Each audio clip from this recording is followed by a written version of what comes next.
So I was just watching this video, and I was appalled at the kind of myth that they were trying to portray with their evidence.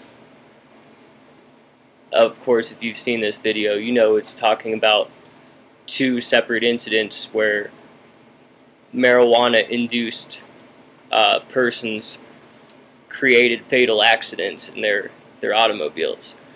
And I'm sure there are plenty of people who have tested positive for marijuana and happened to cause an accident. And maybe in a few of those cases it actually was the cause, in fact. But as we're all aware, DUIs, alcohol-related, of course, happen all the time. And in fact, I thought I'd just share some facts to show how ridiculous this video was.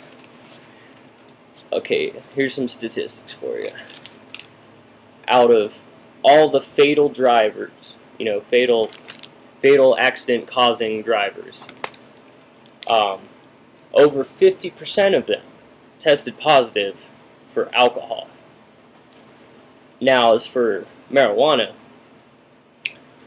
only 7 to 20%, somewhere in that range, tested positive for THC. I don't know if the large range of percentages is due to, you know, drug testing being more inaccurate than breathalyzers. I'm not sure where that comes from. But anyways, out of those 7 to 20% who tested positive for THC, 70 to 90% of those had alcohol in their system as well. So it appears that alcohol is the main deciding factor here. Marijuana would be just a very insignificant portion of factors involved here. Now, another thing I'd like to point out is that marijuana would stay in your system for, you know, if you're a chronic user, then over a month perhaps. You know, if you only smoke it every now and then, it still could stay in your system for a week or more. So these drivers that tested positive for marijuana may have actually not even been under the influence of it at the time. And if you know anything about this type of background, as soon as you come down from the high, or however you would like to put it, there is no longer any THC in your system. They call it THC, but it's a different chemical THC. It's actually the metabolite, and there's another metabolite that comes from that as well. But they're just metabolites that are inactive psychoactively. You know, they do not cause any type of, you know, psychological or entheogenic effects. So these cases would all be irrelevant to the topic.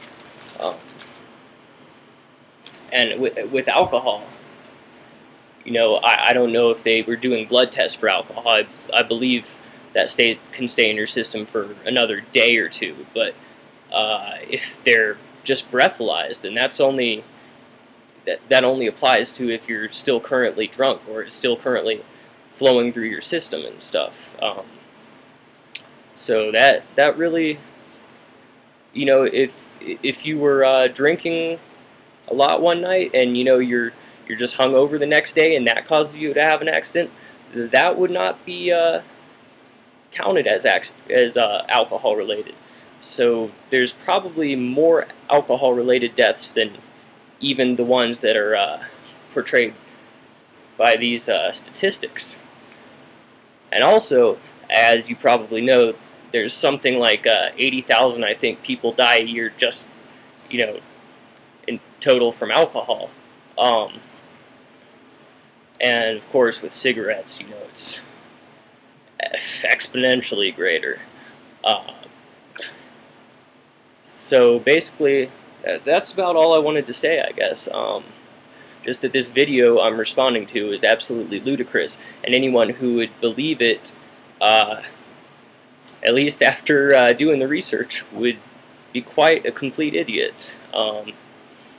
So, you know, I'm not listing my sources here, but Shit, I mean, you can look the shit up. It's out there. There's all sorts of studies you can look at. And read the actual, studies and the sources. Don't read people who are trying to further political agendas, because they can manipulate that data any way they want to. So anyways, that's about it. Be sure to tell these people what you think about their video and how you feel about them trying to lie to you to get you to believe their theories or their malevolent agendas, probably financially motivated, who knows, but just be sure to let them know how much douchebags they are. I guess is pretty much what I'm trying to say. Alright, that's it.